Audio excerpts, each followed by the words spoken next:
What's up, everybody? Welcome to Countryside Student Ministries online worship service. So glad that you are here.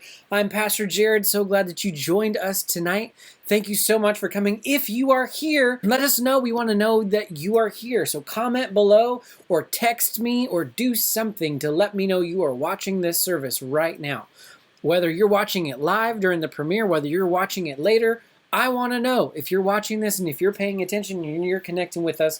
We want to know if you're connecting with us. So please, please, please let me know. Comment below.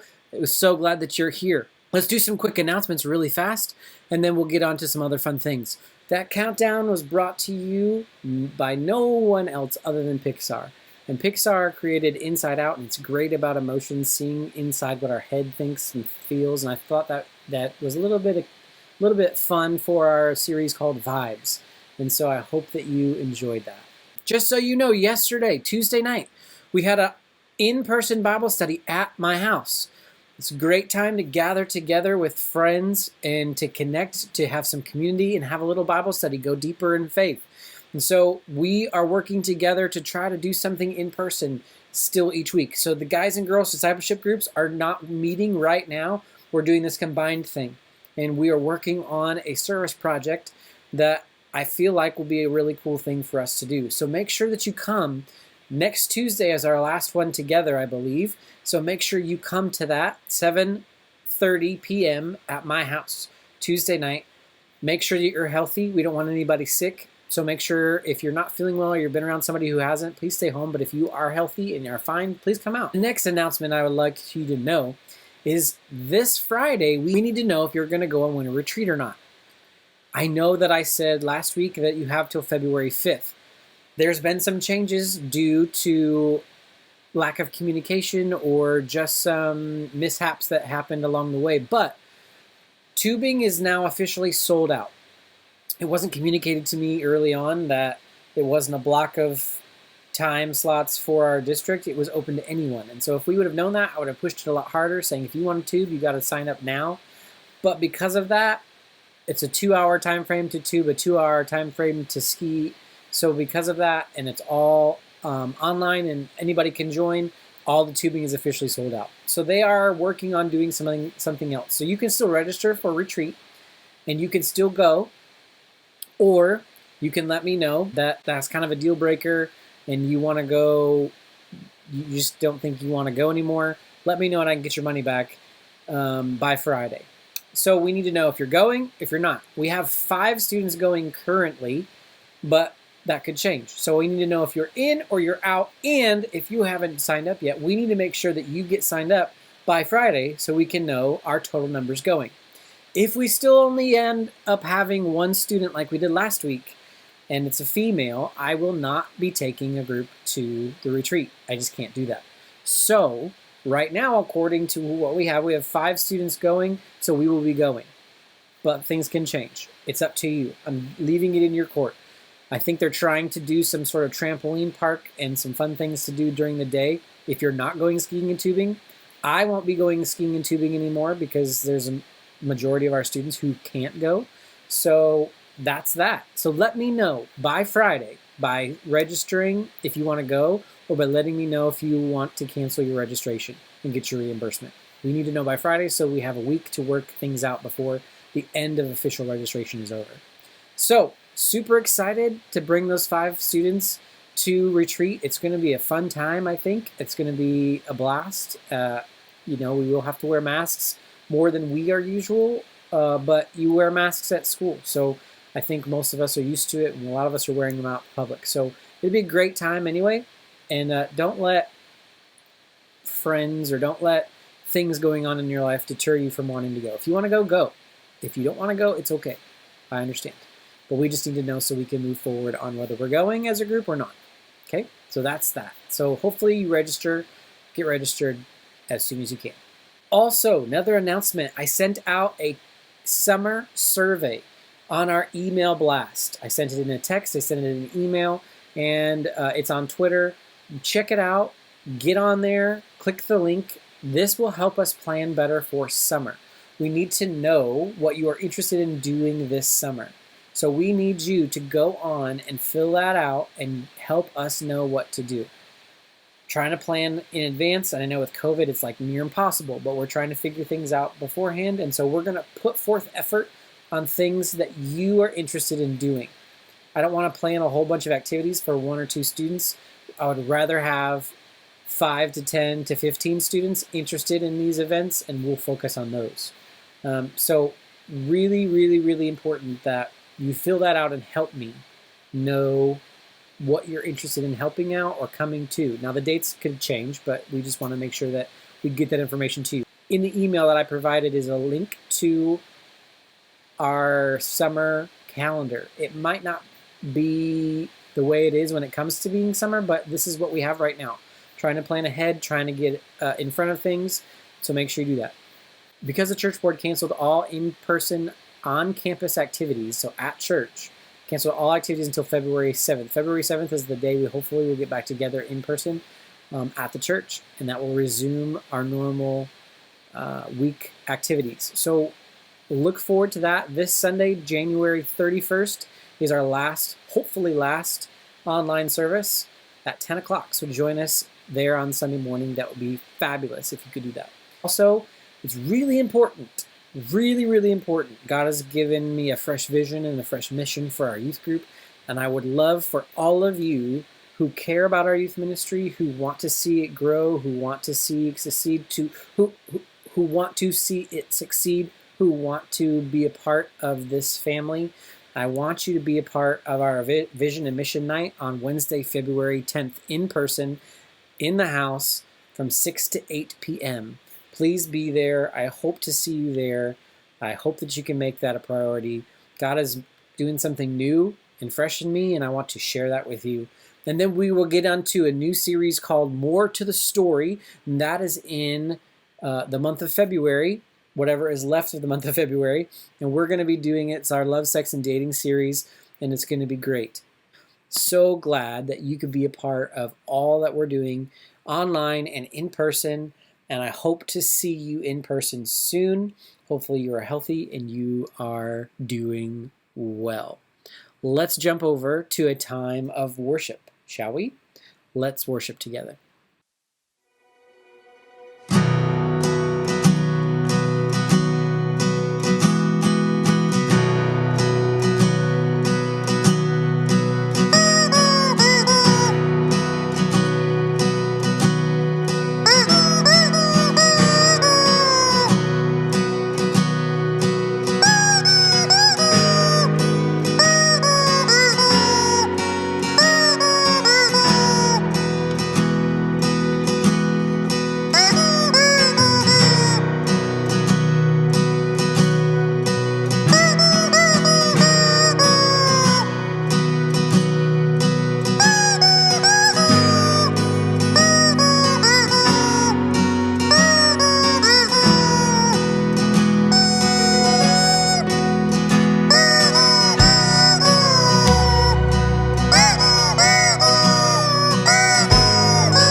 Hey, I hope you enjoyed the Worshikin.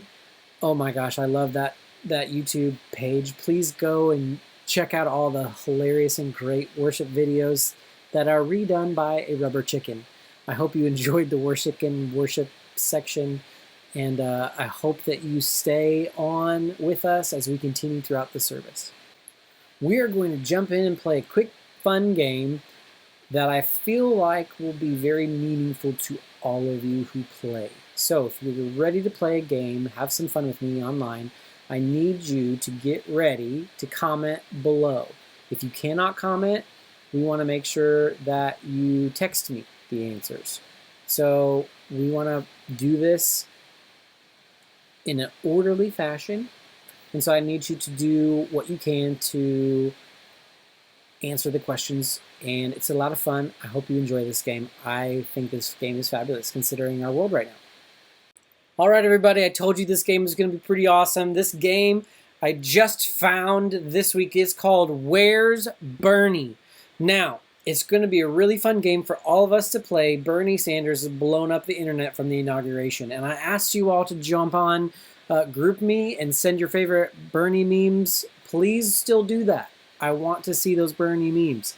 But here's how this game is going to be played, okay? So you're just going to have to shout out a number in the comment section below or text me, okay? Bernie's hiding in the picture. Be the first person to yell, aka comment or text, me in what square he's in, okay? So if you're looking at this picture, where's Bernie on this picture? He's in square number 3.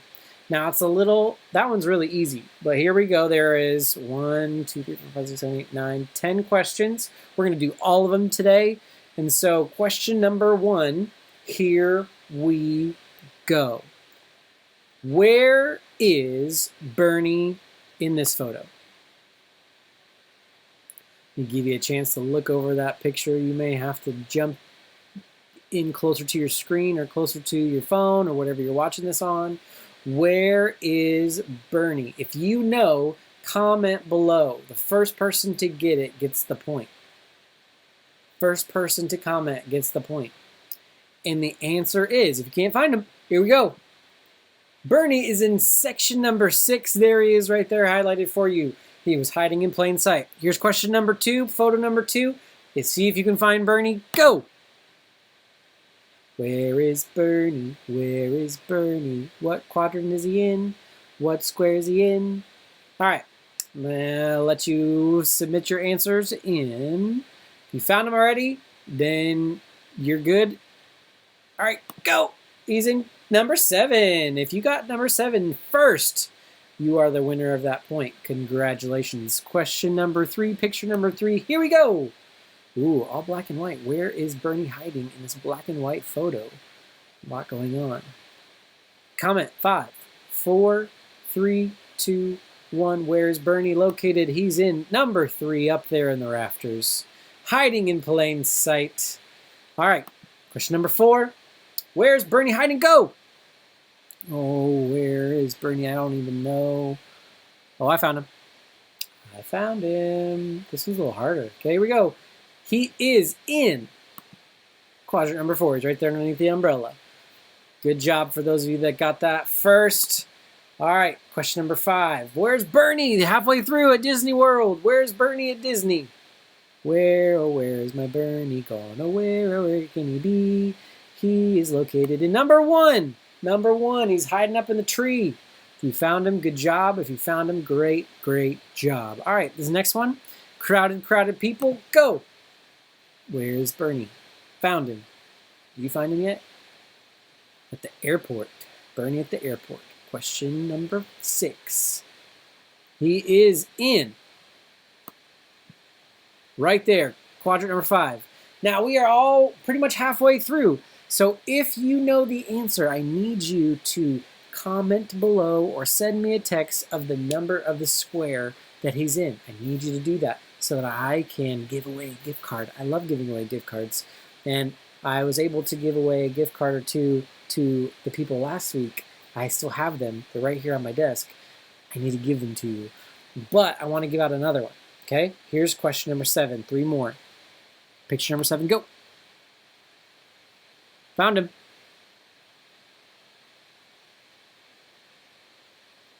He's in number 7. You got number 7. Good job. Good job. All right, number 8. 2 more. 3 more, including this one. Here we go. Oh, I see him. I sees him. He's hiding in none other than the Eiffel Tower. Hiding up there on his little chair. All right, question 9 of 10. Here's the picture. Lots of people wearing masks. Oh, found him. Some of these are hard, some of these are pretty easy, I think. Question number 9 is number 2. Square number 2, square number 2. Last question, and this is a great Where's Waldo pick. See if you can find him. Go. Where, oh where is Bernie? I've found him. He is in quadrant number 3. Yes! Hey, thank you so much for playing Where's Bernie? If you got all of the answers correctly, give yourself a pat on the back. If you were the first one in each one to get it right, you get the point. So count up how many points you got, enter them in the chat or text me how many points you got, and I will give out a gift card to the person who had it closest. Or I'll give a gift card to the person who had the most. Thank you so much for playing Where's Bernie. Send those memes in the GroupMe chat. Get connected to the GroupMe chat if you haven't already. Let's get some chat going. Let's get some community going. Let's talk about life. Let's talk about stuff. Let's just get going and having some fun together as a community online. Thank you so much for playing. Let's get back to some other things.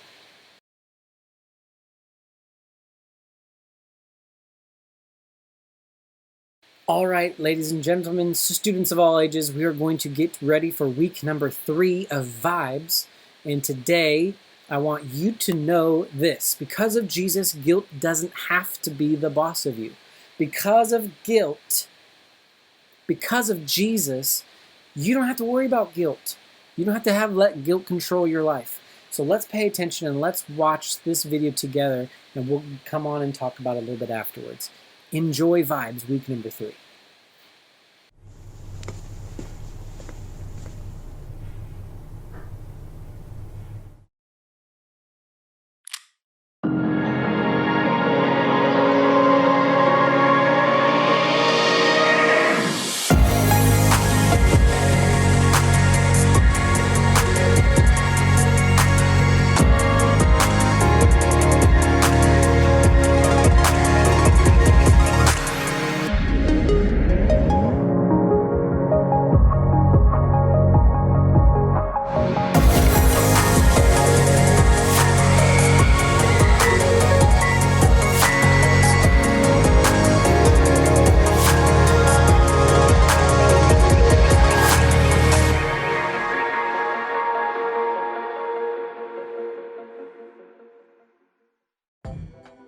So this is the last week of our series called Vibes, and we have been talking about our vibes, our emotions, and how if we aren't careful, they can take control of us.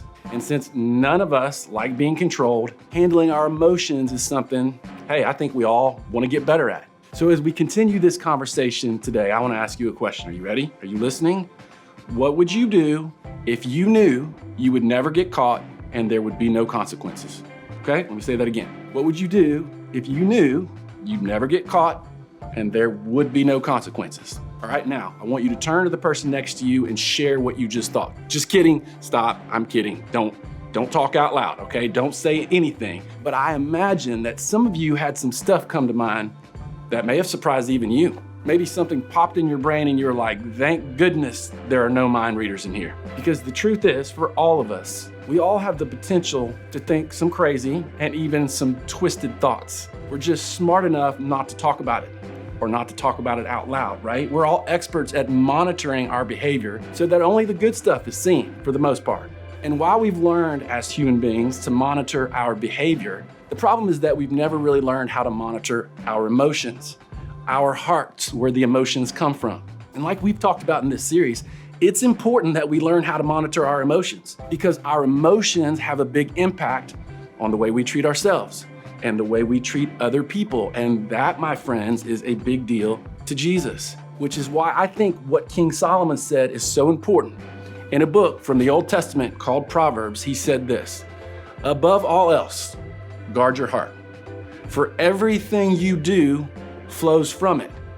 Meaning, what's most important is what is happening inside of you, because what comes out of you comes from your heart. Sure, we can all try to watch our actions, monitor our behavior, but that's not the real problem. The real problem is taking care of what's inside. And let's be honest, and we can all admit that we have some problems on the inside. Am I right or am I right? Like, most of us can quickly think of things we've done or said or thought that no one else is allowed to know about, because we all have stuff inside of us that's not great. And when that stuff comes out of us and we do or say something that's not great, the result is a different emotion that can end up controlling us. And what I'm talking about is guilt. See, guilt is a loaded word because there's a couple different kinds of guilt. There's false guilt. That's the guilt you feel when you aren't guilty. That's when you feel bad about something you didn't do, or you feel bad about something that wasn't even a big deal. And then there's actual guilt. This is what we're talking about today. This is the kind of guilt you feel when you did something you shouldn't have done, or you said something you shouldn't have said. See, feeling this legitimate guilt isn't a bad thing in and of itself, but it becomes a problem when something you've done in the past becomes a part of your identity today. See, let's be clear. Nobody likes to feel guilt. Nobody. So instead of doing something about it when we feel it, we stuff it away. And we have messages that we say to ourselves about the thing we feel guilty about. Things like, well, I wasn't the only one. I'm not the only one who deals with that. I was going through a bad phase. I was having a bad day. It's not my fault. And we tell ourselves these stories to make the guilt less powerful, just so we, don't feel it quite as bad. But here's the thing. When we make excuses for our guilt or pretend like it's not a big deal, we actually give our guilt more power. See, think about it. Guilt creates a debt-debtor relationship. In other words, it creates an I owe you out of a relationship because we have taken something from somebody else. When we hurt someone else, we take things like their reputation, their trust, their self-esteem. And so we owe them debtor relationship. We may even say things like, I owe them an apology. See, guilt, debt, debtor. But the thing is, we don't see guilt as a debt to pay back. We experience guilt like a weight. And when we carry around a weight, it throws us off balance, which explains why when we fix a relationship, when we make something right, we may say something like, man, wow, I feel like a weight has been lifted off my shoulders. Now, here's the other tricky thing about guilt. It doesn't just stay with the person we feel guilty towards. Like, think about it. You may feel guilty about how you talk to your stepmom, but then you'll bring it with you and be in a bad mood with your friends at school. See, so the guilt doesn't just stay with your stepmom. When we don't deal with guilt, it grows into anger. Anger at ourselves for behaving a certain way. Anger at not being able to move past it. And all of us know, anger doesn't stay inside of us. It eventually comes out and it's usually ugly, okay? Now the truth is, we're all guilty of something and we're all in danger of letting our guilt become anger. And our anger turning into us being defensive. See, we don't like people pointing out where we may have gotten it wrong. And there's a reason for that. If we own up to our guilt and admit that, hey, what we did wasn't okay, we'll see what we did for what it is, sin. And that leaves us feeling condemned and convicted and judged. In other words, we'll feel bad because we'll see that we did something bad and we can't undo it. We can't unsay that thing, or untalk that way about that person, or untreat someone that way. Eventually we realize that even though this thing is in the past, it's not completely gone. It's still here as a part of our story. Now, here's the good news. You don't have to be defined by your past, and you don't have to deny it either. See, Jesus offers a different way, and that's what we're gonna talk about for the next few minutes. I wanna look at something the Apostle Paul said, and it's important that we know who said this because Paul had more regret and guilt than all of us listening combined, all right? He wasn't just a preacher trying to make a good point. He lived this. He was ashamed of his past. He felt guilty because the early part of his life, before he became known as the Apostle Paul, he was known as Saul of Tarsus. And Saul of Tarsus spent his time hunting down followers of Jesus so that he could arrest them and have them tortured, imprisoned, or killed. He did more than just let it happen. This guy made it happen. So later, when Paul himself becomes a follower of Jesus, even changes his name, it's likely that he had to face the families of people he went after. Like, there's no question that he dealt with regret and he dealt with guilt, knowing what he had done and remembering the faces of people he had arrested or even killed. But what makes his story so amazing is that he doesn't distance himself from his past. He doesn't run away from it. He doesn't try to hide it, deny it. He doesn't make excuses like, well, that was before I met Jesus, so it doesn't really count. No, instead, he told his story and he owned it. And he wrote about it in a letter to Christians living in Rome. And he said this, "Therefore, there is now no condemnation for those who are in Christ Jesus. Because through Christ Jesus, the law of the Spirit who gives life has set you free from the power of sin and death." You don't have to pretend that you didn't do something wrong. You don't have to be condemned. There is freedom in owning up to God what you said or did. When you call it what it is, the weight comes off. You stop running and you stop making excuses and you find freedom. How in the world do we do that? Well, Paul tells us this, "For what the law was powerless to do because it was weakened by the flesh," meaning all the law could do was show us how we got it wrong. It points out the ways we've messed up, but it can't fix anything for us. So Paul goes on, "For what the law was powerless to do because it was weakened by the flesh, God did by sending his own son in the likeness of sinful flesh to be a sin offering." Meaning Jesus had no guilt. He didn't do anything wrong. He came and he lived a perfect life. And then he died a criminal's death so that you and I can be free. We have every reason to feel guilty. Jesus has none. And yet Jesus is the one who died. And because of that, because of what Jesus did, we no longer have to be condemned or feel guilty. Think of it this way. Because of Jesus, guilt doesn't have to be the boss of you. Let me say it again. Because of Jesus, guilt doesn't have to be the boss of you. We can live guilt-free. Jesus took it all. It's like he's saying, bring all of your guilt over all the stuff you've ever done. Own it. What you did was wrong. It wasn't okay. We both agree that you messed up and are guilty, but you are not condemned. I don't see you that way anymore. And I don't want you to see yourself that way either. I want you to see yourself the way I see you. Paul wraps up the thought by saying this, "And so he," meaning God, "condemned sin in the flesh, in order that the righteous requirement of the law might be fully met in us, who do not live according to the flesh, but according to the Spirit." Paul's saying, hey, God has made the relationship between you and him guilt-free. Like, you are guilty because you did something you shouldn't have, but you are not condemned. And that guilt doesn't define you anymore. What Jesus did on the cross defines you. Jesus took the guilt on himself, and now you are free. And here's the thing. The way Paul writes all of this is a little bit confusing, and you've been a little confused by some of this. I'll give you that. But I don't want to miss this because it sounds confusing. When you decide to take God at his word, and when you trust that Jesus is who he says he is, and did what he said he was going to do, a few things happen. Number one, you are no longer allowed to condemn yourself or punish yourself. Guilt is not the boss of you. You belong to God, and God says that you are not condemned. So when that voice of shame and guilt tries to weigh you down, you can say, you know what? Jesus took care of that for me. That's not who I am anymore. I belong to Jesus. Number two, your guilt will remind you, but it will not define you. Meaning what you did, it doesn't just disappear or go away, but it isn't who you are. Let your past be the thing that marks a change in you. Let it lead you to show gratitude to God for who you are now and who you're becoming.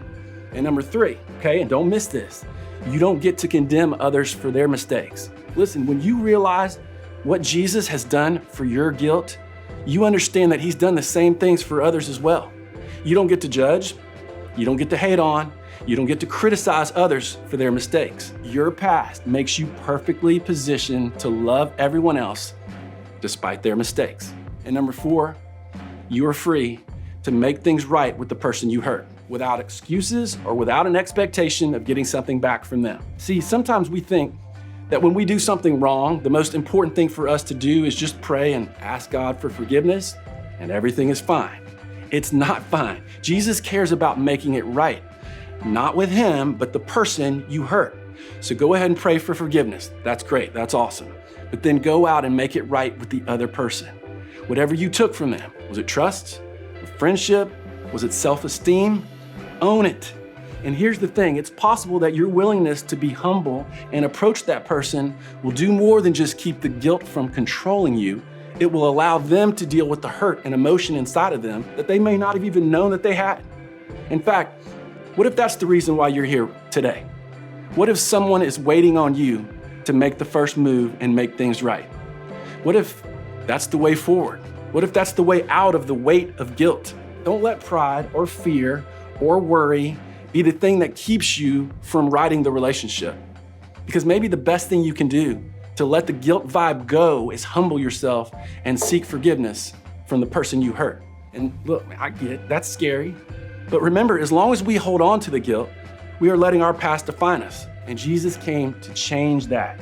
Our past can remind us, but it will not define us. And maybe today is the day that changes for you. Maybe today is the day you really understand that because of what Jesus did for you, you are no longer condemned. Guilt is not in control. Guilt is not the boss of you. That vibe is not going to call the shots. There's no room for the vibes of guilt and shame and embarrassment and pride. Because of Jesus, all of that is gone. So as we head out, let's remember that. Let's pass that same love on to others despite their mistakes as well. Because of Jesus, guilt doesn't have to be the boss of you, and it doesn't have to be the boss of the people around you either. That is such a good word for us today. Thank you so much for staying with us this long and watching us, participating, communicating via the chat, via texting, and thank you for joining us on this online worship service. I hope and pray that God is speaking to you. I hope and pray that because of Jesus, guilt doesn't have to be the boss of you. If you've learned something today or you had some fun, please let us know. Comment below. Let us know what God is telling you. Let us know what God is speaking to you from what you just saw. Let us know what God is communicating to you. We want to know, we want to hear about it. We want to celebrate what God is doing. So comment below, text me, let me know that God is still doing things in your life. We love you. We're so thankful for that you joined us tonight. And we look forward to seeing you again in the future. Have a great rest of your week, and we love you, and we'll see you around.